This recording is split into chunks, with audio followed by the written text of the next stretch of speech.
Tracking your most accurate forecast on this Wednesday. I'm meteorologist Jorge Torres. We are expecting a breezy to gusty start for some of you, especially in central and south central parts of the state, as a wind advisory is in effect until noon today for areas highlighted in tan from Gila County there in Globe and Superior all the way toward areas around Apache Junction, Gold Canyon, and out toward Fountain Hills and up toward the Salt River. So that's going to be the concern today, with gusts up to anywhere from 40 to 45 miles per hour. In fact, here's a look at futurecast winds for the remainder of your morning. You'll see it'll primarily be along those west-facing slopes that'll have the downslope effect where the winds will actually accelerate a bit more, with gusts around 40 to 45 in some of these locations, including down to Florence and Kearney. But as far as the valley, most of the Phoenix metro area will be dealing with breezy conditions throughout the morning till about midday, with gusts around 20 to 25 miles per hour. Then in the afternoon, the winds will gradually start to die down. Here is your planet for today. Temperatures starting off in the lower 70s at 8 o'clock, climbing into the mid and upper 80s by midday, and forecasting a high of 91 degrees, which is still several degrees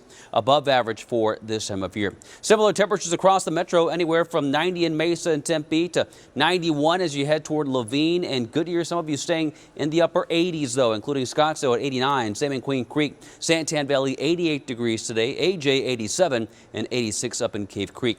Northern Arizona today, highs staying in the mid-60s for areas like Flagstaff, the south rim of the Grand Canyon, along with Heber and Show Low, with mid-70s in Gila County there as you head toward Payson and Globe. Safford 76 degrees, and across western Arizona a bit warmer in the lower 90s from Gila Bend to Ajo, 95 degrees there, and 93 in Yuma. But some of us could have our first freeze of the season later on this evening. There's a freeze warning across northeastern Arizona until 9 o'clock this morning.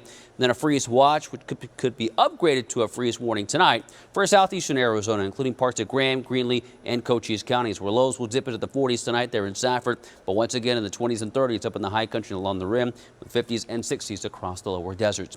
Futurecast is showing that ridge weakening a little bit, which will allow temperatures to drop just in time for Halloween and for the weekend, but by early next week, it begins to build across the southwest once again, meaning temperatures will climb once again. Here's your 7-day forecast. 90s through at least Thursday. For Halloween, last day of October, will be the upper 80s in the valley. Same for Saturday, but don't get used to it because the 90s are anticipated to come back to our forecast beginning Sunday through at least Tuesday of next.